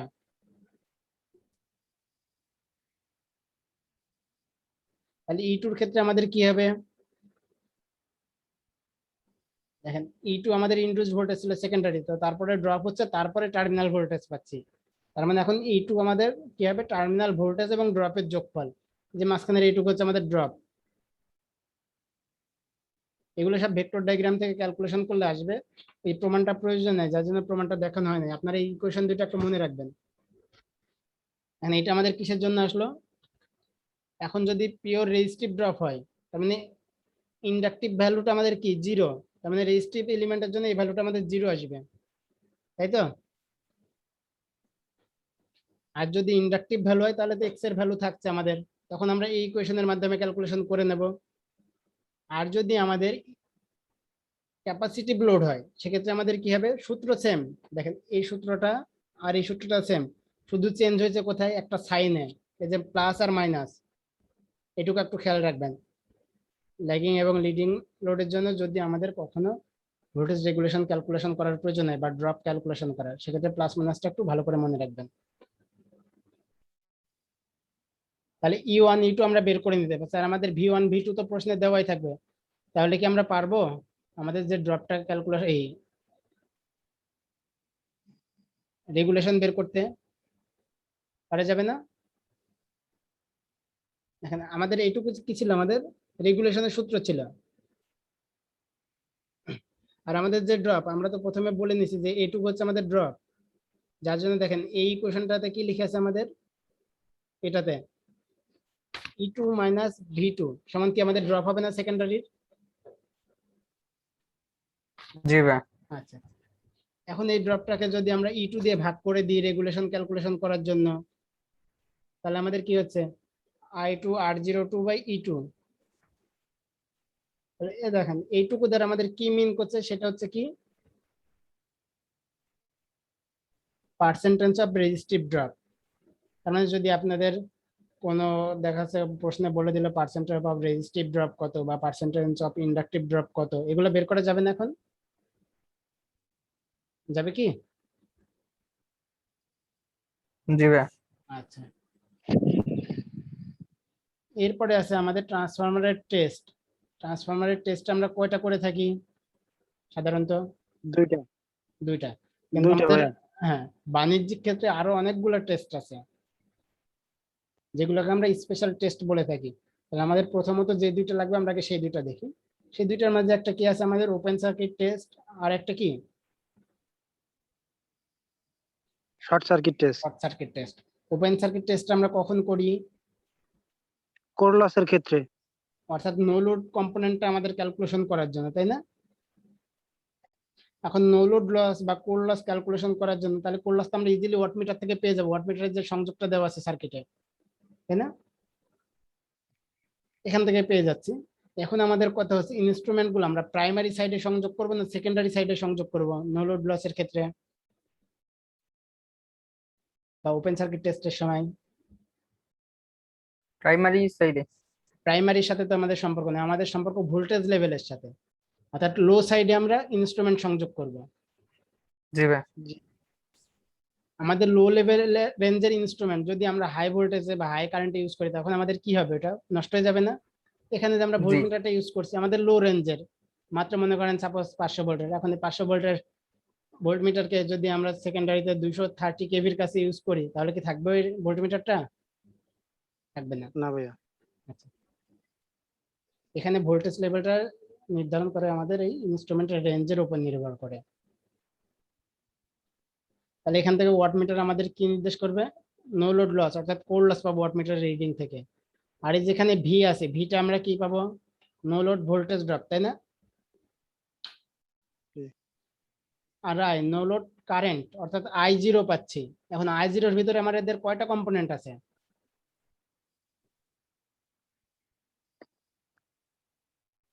দুইটা না? দুইটা কম্পোনেন্ট আছে। হ্যাঁ, একটা ম্যাগনেটাইজিং কারেন্ট আর একটা ওয়ার্কিং কারেন্ট। আমরা ভেক্টর ডায়াগ্রামে যেটা পেয়েছিলাম ওইখানে আমাদের কি ছিল? একটা সামান্তরিক বা চতুর্ভুজ ছিল যেখান থেকে আমাদের কর্ণটা ছিল কি I0। তাহলে দেখেন এখানে একটা যদি আমরা পোর্শন কল্পনা করি, এটা আমাদের সমকোণী ত্রিভুজ। তাহলে এই সমকোণী ত্রিভুজ থেকে আমরা কি পাচ্ছি? অতিভুজ ক্যালকুলেশন করলে অতিভুজ সমান কি পাবো? অতিভুজ স্কয়ার সমান লম্ব স্কয়ার প্লাস ভূমি স্কয়ার। জি। জাস্ট কি অতিভুজের উপর যে স্কয়ার ছিল এই স্কয়ারটাকে আমরা বর্গমূল করে নিয়েছি, যার জন্য I0 সমান কি পাচ্ছি? এই সূত্রটা পাচ্ছি, তাই তো? জি। আচ্ছা, এখন দেখেন আমাদের যে নো লোড লস ছিল কোর লস ডাব্লিউ, ডাব্লিউ সমান আমরা কি জানি? পাওয়ার সমান VI cos থিটা, তাই না? জি। আচ্ছা, তাহলে আমরা এখান থেকে এটা লিখলাম। এখন V1 এর ভ্যালু যদি আমাদের জানা থাকে তাহলে আমরা কি বের করতে পারবো এখান থেকে? V1 এর ভ্যালু তো ভোল্টমিটার থেকে আমরা পাবো, নো লোড ভোল্টেজ থেকে পাবো না? তাহলে আমরা এখান থেকে বের করতে পারবো কি? I0 cos theta. I0 cos theta মানে কি আমাদের কোন এলিমেন্ট? এই ভেক্টর ডায়াগ্রামে দেখেন নো এটা লোড। অতিভুজ ছিল, তাহলে cos থিটা মানে কি? আনুভূমিক বরাবর। আনুভূমিক বরাবর আমাদের কি ছিল? রেজিস্টিভ কারেন্ট অর্থাৎ ওয়ার্কিং কম্পোনেন্ট I0 এই IW, তাই ছিল না? জি। তার মানে যদি আমরা ভোল্টেজ দিয়ে ভাগ করে দিই কোর লসকে তাহলে আমরা কি পাবো? ওয়ার্কিং কারেন্টটা পেয়ে যাচ্ছি। কারেন্ট। এই যে দেখেন এই সূত্রের মাধ্যমে এখন ওয়ার্কিং কারেন্ট পেয়ে গেলাম। আর আমাদের তো নো লোড কারেন্টের পরিমাণ আগে থেকে জানা আছে অ্যামমিটারের পার্ট দিয়ে। তাহলে এখন এই দুটো জানা থাকলে আমরা পাওয়ার ফ্যাক্টর বের করে নিতে পারবো, তাই তো? জি। আচ্ছা, পাওয়ার ফ্যাক্টর যদি বের করে নিই ওইখান থেকে থিটা ক্যালকুলেশন করে আবার নো লোড কম্পোনেন্টের সাথে যদি এই সাইন থিটার জন্য যে উলম্ব কম্পোনেন্ট পাচ্ছি, উলম্ব কম্পোনেন্ট আমাদের কি ছিল? ম্যাগনেটাইজিং কম্পোনেন্ট, তাই না? জি। তার মানে এই যে দেখেন এখন ম্যাগনেটাইজিং কম্পোনেন্ট সমান আমরা কি লিখছি? I0 sin theta. তাহলে এখন কি পেলাম? আমাদের ম্যাগনেটাইজিং কম্পোনেন্টটা পেয়ে গেলাম, তাই তো? আবার এই সূত্রটাকে আমরা এই পাশে ও পাশে একটু যদি সুন্দর করে সাজাই, তার মানে এই পাশের কম্পোনেন্ট ওই পাশে, ওই পাশের কম্পোনেন্ট এই পাশে, তাও আমরা ম্যাগনেটাইজিং কম্পোনেন্ট বের করতে পারছি বা ওয়ার্কিং কম্পোনেন্ট বের করতে পারছি, তাই না? জি। এখন আমরা ম্যাগনেটাইজিং কারেন্ট আর ওয়ার্কিং কারেন্ট পেয়ে গেছি। এখন তার কি এলিমেন্ট বের করতে হবে, অর্থাৎ যে আমাদের রেজিস্ট্যান্স আছে, রেজিস্ট্যান্স আর ইন্ডাক্ট্যান্স। হ্যাঁ, তাহলে এই দুটো আমরা তো এই সূত্রের মাধ্যমে বের করতে পারবো, পারা যাবে? জি ভাইয়া। আচ্ছা, তাহলে যদি আপনাদের নো লোড টেস্টের জন্য অর্থাৎ ওপেন সার্কিট টেস্ট থেকে যে পার্টগুলো দেওয়া থাকবে সেখান থেকে আমরা কি কি এলিমেন্ট বের করতে পারছি ট্রান্সফরমারের ইকুইভ্যালেন্ট সার্কিটের? শুধু R0 এবং X0, তাই তো? জি আর বাকি যে কম্পোনেন্ট গুলো আমাদের থেকে যাচ্ছে সেগুলো আমরা কিসের মাধ্যমে বের করব? সেগুলো শর্ট সার্কিট টেস্টের মাধ্যমে। এখানে ওপেন সার্কিট টেস্ট ছিল যার জন্য আমরা হাই ভোল্টেজ সাইডকে ওপেন রাখছিলাম। এখন যেহেতু শর্ট সার্কিট বলছে, শর্ট সার্কিট টেস্টে কি হবে? এই যে ফিগার থেকে আমাদের ক্যালকুলেশন করার প্রয়োজন, অর্থাৎ উপরের যে ইকুয়েশন গুলো দেখলাম প্রথমে ভেক্টর ডায়াগ্রাম থেকে, সেই ভেক্টর ডায়াগ্রামটা একটু সুন্দর করে দেওয়া আছে ওপেন সার্কিট টেস্টের জন্য। ভেক্টর ডায়াগ্রাম অর্থাৎ নো লোড ভেক্টর ডায়াগ্রাম হচ্ছে এটা আমাদের, এটা পরীক্ষাতে ড্র করতে আসে। এই ফিগার থেকে আমাদের অনেক অঙ্ক করতে হয় এবং অনেক ইম্পর্টেন্ট এখানকার অঙ্কগুলা। এখন শর্ট সার্কিট টেস্টে আমরা কি করব? আমাদের একটা পার্ট কি আমাদের শর্ট করে দিতে হবে, তাই না? এখন আমরা শর্ট করব কোন সাইডে? যে সাইডে আমাদের ভোল্টেজ লেভেল কম সেই সাইডটা শর্ট করব, তাই তো? আর আমাদের যে সাইডে ভোল্টেজ লেভেল বেশি সেই সাইডে অবশ্যই কি কারেন্ট কম, মানে ওই সাইডে আমরা ইনস্ট্রুমেন্ট গুলো ইউজ করব। জি এই দেখেন আমাদের লো ভোল্টেজ সাইডটা শর্ট করেছি আর হাই ভোল্টেজ সাইডে ইনস্ট্রুমেন্ট গুলো সংযোগ করেছি। এখন হাই ভোল্টেজ সাইড যদি আমাদের প্রাইমারি হয় তাহলে প্রাইমারির সাপেক্ষে আমরা ট্রান্সফরমারের এলিমেন্ট গুলো পাবো, অর্থাৎ R01 X01, তাই তো? জি তাহলে এখানে আমরা কি পাচ্ছি? ফুল লোড লসের জন্য এলিমেন্ট গুলো পাবো না, বা ফুল লোড লস বা কপার লস ক্যালকুলেশন করছি, যেহেতু সেকেন্ডারি শর্ট আছে তাহলে তো অবশ্যই ফুল লোডে আছে এটা। তার মানে আমরা বলতে পারি যে শর্ট সার্কিট টেস্ট করছি আমরা কি কপার লস ক্যালকুলেশন করার জন্য, তাই তো? জি অথবা ট্রান্সফরমারের ইকুইভ্যালেন্ট রেজিস্ট্যান্স বা ইকুইভ্যালেন্ট ইন্ডাক্ট্যান্স ক্যালকুলেশন করার জন্য বের করছি, তাই না? এটা কিভাবে করা হয় দেখেন, আমাদের যে ফুল লোড ভোল্টেজ রেটিংটা আছে, সাপোজ 11 কেভি ট্রান্সফরমার, তার 5 থেকে 10% ভোল্টেজটা আমরা কি করব? প্রাইমারিতে অর্থাৎ যে সাইডে ইনস্ট্রুমেন্ট সংযোগ করছি সেই সাইডে প্রয়োগ করে আমরা এই টেস্টটা করে থাকি। আর আমরা যে ওপেন সার্কিট টেস্ট করছিলাম ওইখানে 2 থেকে 3% কারেন্ট প্রয়োগ করা হয়। এটা মনে রাখবেন, আপনাদের এমসিকিউতে আসে যে কত পার্সেন্ট আমরা ভোল্টেজ প্রয়োগ করে শর্ট সার্কিট টেস্ট বা ওপেন সার্কিট টেস্ট ক্যালকুলেশন করে থাকি। আচ্ছা, তাহলে দেখেন আমাদের শর্ট সার্কিট টেস্টের এলিমেন্ট থেকে কি পাবো? শর্ট সার্কিট পাওয়ার পাবো, তাই তো? পাওয়ার। আর একটা কি পাবো? এমিটার রিডিং থেকে শর্ট সার্কিট কারেন্ট, আর ভোল্টমিটার রিডিং থেকে শর্ট সার্কিট ভোল্টেজ, তাই তো? এখন আমরা ডাব্লিউসি সমান কি জানি? কোর লস সমান I স্কয়ার আর, তাই তো? জি পাওয়ার সমান, তার মানে এখন এই সূত্র থেকে আমরা রেজিস্ট্যান্স বের করতে পারবো। আর সমান কি P/I স্কয়ার ছিল না আমাদের সূত্রে? জি এখান থেকে আমরা রেজিস্টিভ এলিমেন্টটা পেয়ে যাচ্ছি। এখন এই যে ভোল্টেজকে যদি আমরা কারেন্ট দিয়ে ভাগ করে দিই তাহলে কি পাবো? আমরা ইম্পিডেন্স পাবো। ইম্পিডেন্স। আচ্ছা, ইম্পিডেন্স থেকে যদি আমরা রেজিস্টিভ এলিমেন্টটা বাদ দিই তাহলে কি পাবো? রিঅ্যাকট্যান্স পাবো টোটাল। রিঅ্যাকট্যান্স। জি তাহলে আমরা টোটাল রিঅ্যাকট্যান্স পেয়ে যাচ্ছি, তাই তো? তাহলে আমরা ট্রান্সফরমার দেখেন এখন ইকুইভ্যালেন্ট সার্কিট পেয়ে যাবো না ইজিলি? ইকুইভ্যালেন্ট সার্কিট এলিমেন্ট কি ছিল? নো লোড এলিমেন্ট অর্থাৎ R0 X0, আর কি ছিল? সমতুল্য রেজিস্ট্যান্স সমতুল্য ইন্ডাক্ট্যান্স। তাহলে short circuit open circuit test থেকে আমরা কি করতে পারি? ইকুইভ্যালেন্ট সার্কিট ড্র করতে পারি। অর্থাৎ আপনাদের ভাইভা বোর্ডে কোশ্চেন করতে পারে যে আমরা কেন শর্ট সার্কিট টেস্ট বা ওপেন সার্কিট টেস্ট করে থাকি। তাহলে আপনাদের কোশ্চেন কি থাকবে? যে শর্ট সার্কিট টেস্ট করি কপার লস ক্যালকুলেশন করার জন্য, অথবা কি সমতুল্য ইন্ডাক্ট্যান্স, অথবা সমতুল্য কি রেজিস্ট্যান্স ক্যালকুলেশন করার জন্য। আর ওপেন সার্কিট টেস্ট করে থাকি কপার লস ক্যালকুলেশন করার জন্য। আর দুইটা লস করে থাকি আমরা কেন? ইকুইভ্যালেন্ট সার্কিট ড্র করার জন্য।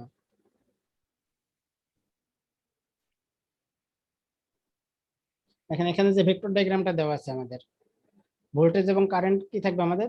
সরি, কারেন্ট এবং রেজিস্টিভ ড্রপটা ইন ফেজে থাকবে, আমরা ইন ফেজে দিয়ে রাখছি। এখন এর সাথে আমাদের যে ইন্ডাক্ট্যান্সের ড্রপ আছে সেটা কি হবে? 90 ডিগ্রি থাকবে, 90 ডিগ্রি নিয়েছি। আর এই দুইটার যোগ করলে আমাদের কি হবে, ইম্পিডেন্সের ড্রপ, তাই না? জি আচ্ছা, আবার আমাদের ইম্পিডেন্সের ট্রায়াঙ্গেল ছিল, সেখান থেকে কি আমরা এই সূত্রটা পেয়েছিলাম ইম্পিডেন্স ট্রায়াঙ্গেল থেকে? এখন তো পাওয়া যায় কিনা, এই যে এখানেই তো আছে, জাস্ট সব জায়গা থেকে আইটা বাদ দিয়ে দেন, তাহলে তো ইম্পিডেন্স ট্রায়াঙ্গেল পেয়ে যাচ্ছি। তাহলে পিথাগোরাসের সূত্র থেকে এটা পেয়ে যাবে না?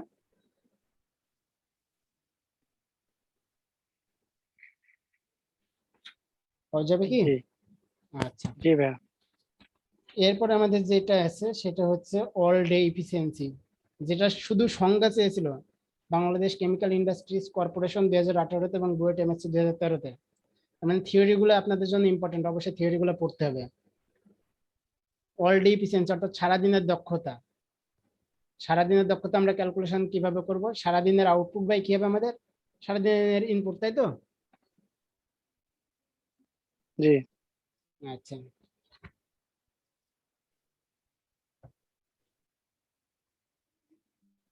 এরপরে আমাদের আছে হচ্ছে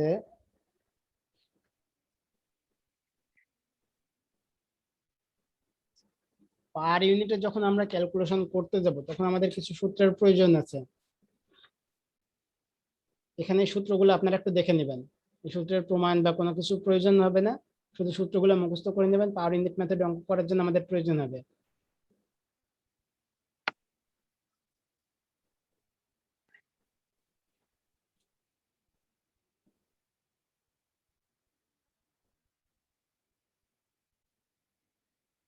আচ্ছা, এরপরে আমাদের যেটা আছে, আপনাদের প্রশ্নে আসতে পারে variation of efficiency with power factor কার্ভটা ড্র করো, যদি আপনাদের কখনো চেয়ে থাকে, অর্থাৎ ট্রান্সফরমারের পাওয়ার ফ্যাক্টর এবং এফিসিয়েন্সির ভিতর রিলেশন ছিল, সেই রিলেশন থেকে আমাদের অবশ্যই কার্ভ নিয়ে আসতে হবে। এই কার্ভটা আপনারা একটু দেখে নেবেন, পরীক্ষাতে আসতে পারে। আচ্ছা, এরপরে যেটা আছে ট্রান্সফরমারের, সেটা হচ্ছে আমাদের স্পেশাল টেস্ট। আমরা স্পেশাল টেস্ট বলতে কোনগুলাকে বুঝি, কেউ বলতে পারবেন? অর্থাৎ ট্রান্সফরমার ম্যানুফ্যাকচারার কোম্পানি যখন একটা ট্রান্সফরমার ম্যানুফ্যাকচার করে তখন তো ওটা ওই রকমই ওই ওপেন সার্কিট টেস্ট আর শর্ট সার্কিট টেস্ট করে তো মার্কেটে বাজারজাত করে না, করে কি? ওটার একটা স্ট্যান্ডার্ড লেভেল প্রয়োজন হয়, একটা সার্টিফিকেট প্রয়োজন হয়, তাই না? যেমন আমরা কি বিভিন্ন প্রোডাক্টের গায়ে লেখা থাকে ডুয়েট টেস্টেড, ডুয়েট টেস্টেড, ট্রুয়েট টেস্টেড, এরকম বিভিন্ন প্রতিষ্ঠানের নাম দেওয়া থাকে না? বা বিএসটিআই টেস্টেড থাকে কি? তারা ওই প্রতিষ্ঠানগুলো ট্রান্সফরমারের বিভিন্ন টেস্ট করে থাকে, টেস্ট করে তারপর একটা যখন সার্টিফিকেট দেয়, অর্থাৎ এই ট্রান্সফরমারটা এই কাজ আমাদের ইউজফুল, এই কাজ ইউজ করলে আমাদের ট্রান্সফরমারটা লং সার্ভিস দিতে পারবে, তখন অ্যাক্সিডেন্টের সম্ভাবনা থাকবে না, তারপরে ওটা কি কোম্পানি তখন বাজারজাতকরণ করে। একটা ট্রান্সফরমার টেস্ট করতে প্রচুর ব্যয় হয়। আচ্ছা, যে সকল টেস্টগুলো সাধারণত বিভিন্ন প্রতিষ্ঠান করে থাকে তার মাঝে হচ্ছে আমাদের type test, special test, routine test. আপনাদের ভাইভা বোর্ডে কোশ্চেন হতে পারে, যদি যারা এমতে ইন্ডাস্ট্রি সেক্টরে জব করেন তাদের জন্য। যেমন কি কি টেস্ট করে থাকতে হবে আমাদের, ইনসুলেশন টেস্ট, এই সকল টেস্টগুলা, oil test, winding resistance test, তারপর কি কতটুকু টেম্পারেচার আমাদের ট্রান্সফরমারটা কাজ করতে পারবে, ডাইইলেকট্রিক টেস্ট, ট্যাপ চেঞ্জিং এর ক্ষেত্রে কি পরিমাণ আমাদের টেস্ট করার প্রয়োজন হতে পারে, অর্থাৎ একটা ট্যাপ থেকে আরেকটা ট্যাপে কি পরিমাণ ভোল্টেজ রেটিংটা আসছে বা ওটা আমাদের কোথায় আমরা ইউজ করব, এই সকল টেস্টগুলা আমাদের করার জন্য কি করতে হয়, এই স্পেশাল টেস্টগুলা করে থাকে। আর এগুলা করতে বিভিন্ন ইউনিভার্সিটির উপর দায়িত্ব আসে। আমাদের যে 5টা প্রকৌশল বিশ্ববিদ্যালয় আছে সেগুলো টেস্ট করে থাকে। আপনার এই টেস্টগুলোর একটু নামগুলো দেখে রাখবেন। এরপরে আছে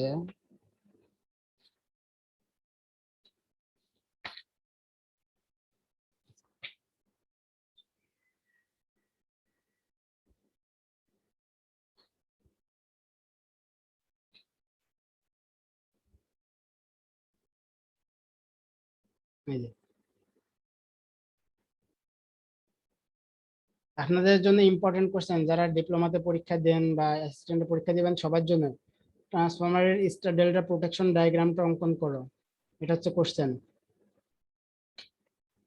তাহলে আপনাদের এই চিত্রটা প্রয়োজন হবে।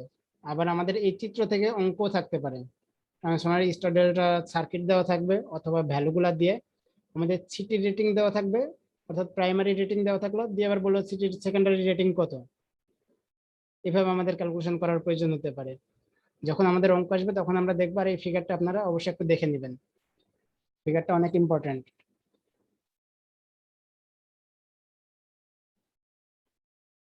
আচ্ছা, আমরা যেমন জেনারেটরের প্যারালাল অপারেশন করেছি, তাই না? যখন বেশি সাপ্লাই প্রয়োজন হচ্ছিল তখন আমরা জেনারেটরের প্যারালাল অপারেশন করেছিলাম। এখন একটা ট্রান্সফরমার আছে আমাদের ছোট, কিন্তু আমাদের যে ওর যে রেটিং তার থেকে বেশি রেটিং এর সাপ্লাই দেওয়ার প্রয়োজন হবে, সেক্ষেত্রে আমরা ট্রান্সফরমারে কি করব? প্যারালাল অপারেশন করব না? করব কি? এখন প্যারালাল অপারেশন করার জন্য আমাদের ট্রান্সফরমারের যে কানেকশন আসবে সেটা হচ্ছে এরকম। প্যারালাল অপারেশনের কিছু শর্ত আছে যেটা পরীক্ষাতে এসে থাকে, যেমন গত পরীক্ষাতে নেসকোতে দিয়েছিল, গত যে নেসকোতে পরীক্ষা হয়েছিল। তাহলে প্যারালাল অপারেশনের জন্য আমাদের শর্তগুলো কি কি হতে পারে? টার্মিনাল ভোল্টেজ সেম হতে হবে, তাই তো? এবং পাওয়ার ফ্যাক্টর কি দুইটা ট্রান্সফরমারেরই সেম হতে হবে, তাই না? এবং দুইটা ট্রান্সফরমারের ইকুইভ্যালেন্ট রেজিস্ট্যান্স এবং ইকুইভ্যালেন্ট ইন্ডাকট্যান্স সেম থাকা লাগবে। পোলারিটি পোলারিটি একই হবে, সেম থাকতে হবে। একই হবে। হ্যাঁ, একই রেটিং এর ট্রান্সফরমার হলে ভালো হয়, এবং একই কোম্পানির যদি হয় তাহলে আরো ভালো হয়, তাই না? এই সকল শর্তগুলো আমাদের লাগে। আচ্ছা, আমাদের থিওরি কোশ্চেন আর নাই, এরপরে যা আছে সব এখন অঙ্ক দেখতে হবে। সিঙ্গেল ফেজের জন্য থিওরি এগুলাই আমাদের।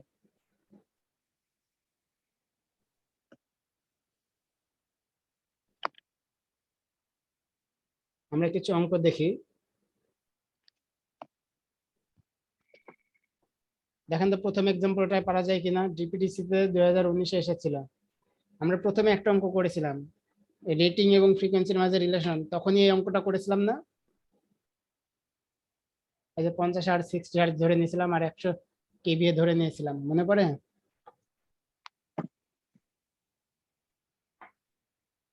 জি। তার মানে এটা পারা যাবে।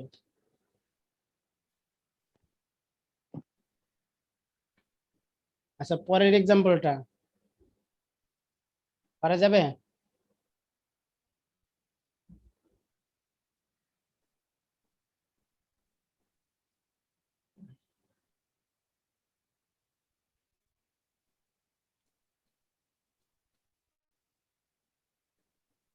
পরের এক্সাম্পল আমাদের কি সিস্টেমে করা আছে?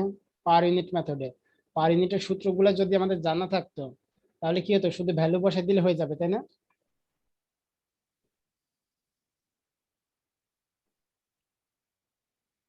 জেড বেজ যখন আমরা ক্যালকুলেশন করব, জেড বেজ, তাহলে আমাদের ভি বেজ বাই কি হবে? আই বেজ হওয়ার কথা ছিল, তাই না? যেহেতু আমাদের এখানে কি কারেন্ট জানা আছে, কারেন্ট জানা নেই, তাহলে আমরা কি করব? দেখেন, এই যে এখানে ভি বেজ স্কোয়ার আছে আর নিচে কি আছে? ভি এ, তাই তো? তার মানে ভি এ কে যখন আমরা ভাগ দিচ্ছি ভি দিয়ে, তখন কি পাচ্ছি? কারেন্ট পেয়ে যাচ্ছে না, আই। তাহলে জেড সমান জি। আমাদের কি সূত্র ছিল? V by I. এখন আই এর পরিবর্তে যদি আমরা এই ভ্যালুটা বসাই দিই তাহলে কি পাচ্ছি ultimately? V square by V A না? দেখেন তো এই সূত্র থেকে V square by V A পাচ্ছি কি? জি জি। এই যার জন্য এখানে জেড বেস ক্যালকুলেশন করার সময় আমাদের কি V square by V A লেখা হয়েছে। এখন ভ্যালুগুলো যদি আপনি বসাই দেন তাহলে পারা যাবে না? জি আর পার ইউনিট যে ভ্যালুটা আমাদের সেটা ক্যালকুলেশন করা যায় আমাদের যে অ্যাকচুয়াল ভ্যালু, আমরা একটা কি বেস ভ্যালু সাধারণত ধরে নিই। এখানে যে 500 কেভিএ দেওয়া আছে এই ভিএ, এটা আমরা বেস কেভিএ ধরে নিয়েছি। বেস কেভিএ যদি এটা ধরে নিই তাহলে কি পাবো? বেস ইম্পিডেন্স পাবো। এখন অ্যাকচুয়াল ইম্পিডেন্সকে যদি আমরা বেস ইম্পিডেন্স দিয়ে ভাগ করে দিই তাহলে কি পাবো? পার ইউনিট ভ্যালু পাবো, তাই না? অর্থাৎ শতকরা ভ্যালু পাচ্ছি। এখন দেখেন আমাদের এই যে ইম্পিডেন্স দেওয়া আছে ইকুইভ্যালেন্ট ইম্পিডেন্স 0.5 কি পার ইউনিট, তার মানে 0.5 এর সাথে যদি আমরা বেস ইম্পিডেন্স কত ছিল? 20 যদি গুণ করি তাহলে কি পাবো? অ্যাকচুয়াল ইম্পিডেন্স পাবো না? অ্যাকচুয়াল ইম্পিডেন্স পাবো। এই যে এখানে যে 10 ওহমটা আসছে আমাদের পার ইউনিটের সাথে গুণ করে বেসটা এটা হচ্ছে আমাদের অ্যাকচুয়াল ইম্পিডেন্স ট্রান্সফরমারের। দেখেন আরেকটা কি আছে, if the primary winding impedance কত 0.1, এটা আমাদের কি অ্যাকচুয়াল ভ্যালু, তাই তো? পার ইউনিট দেওয়া থাকলে কিন্তু কোনো ইউনিট দেওয়া থাকতো না, ওহম বা এইসব কিছু লেখা থাকতো না, শুধু একটা ভ্যালু দেওয়া থাকতো। তাহলে ইম্পিডেন্স পেয়ে গেছি, রেজিস্ট্যান্স পেয়ে গেছি, এখান থেকে কি আমাদের ইন্ডাকট্যান্স বের করা যাবে?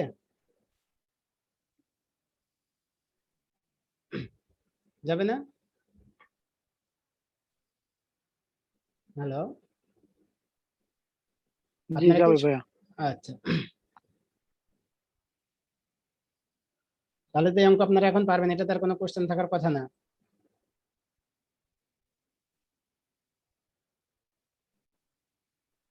আচ্ছা, পরের এক্সাম্পলটা দেখেন তো পারবেন কিনা। আমাদের একটা চিত্র দেওয়া আছে, দিয়ে বলছে 18 ওহম রেজিস্টারের মধ্যে কি পরিমাণ পাওয়ার অপচয় হবে। ডেস্কো 2019-এর কোশ্চেন অ্যাসিস্ট্যান্টের। তার মানে এই লোডের জন্য আমাদের কি পরিমাণ পাওয়ার অপচয় হবে, কিভাবে করতে পারি আমরা? এখানে একটা ট্রান্সফরমার দেওয়া আছে, কিন্তু এটা কিভাবে করব?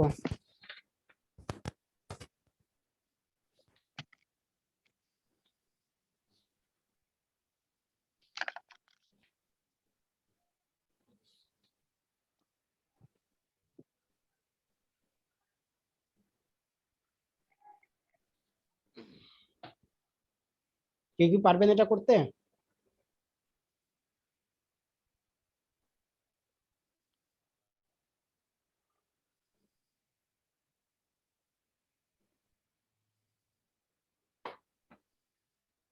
দেখেন, এই অঙ্কটা করার জন্য আমাদের কি করতে হবে?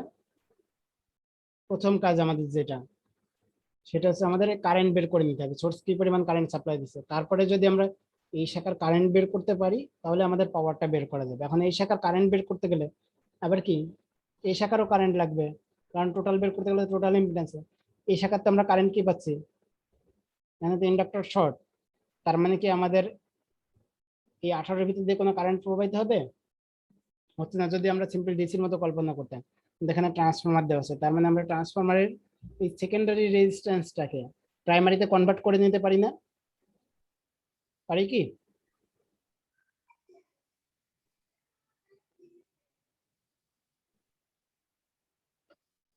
দেখেন, যখন আমরা সেকেন্ডারি 6 ওহমকে প্রাইমারিতে কনভার্ট করে নিচ্ছি, তখন আমরা কি পাচ্ছি? এই দ্বিতীয় সার্কিটটা পাওয়া যাবে। এই সার্কিটটা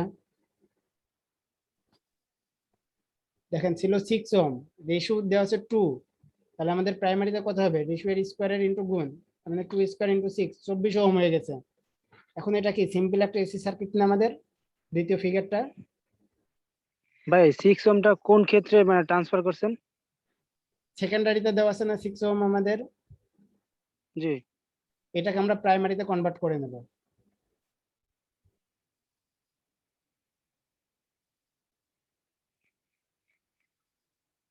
প্রাইমারিতে কনভার্ট করার আমাদের সূত্র কি ছিল? a স্কয়ার ইনটু r2, তাই ছিল না? রেশিও দেওয়া আছে 2 আর r এর মান তো 6 দেখলাম, তাহলে এখন কত হবে? প্রাইমারিতে 24 ওহম না? জি। এখন দেখেন এটা একটা কি সিম্পল এসি সার্কিট আমাদের, তাই না? জি তাহলে কি আপনারা এই 18 ওহমের লস গুলা বের করতে পারবেন?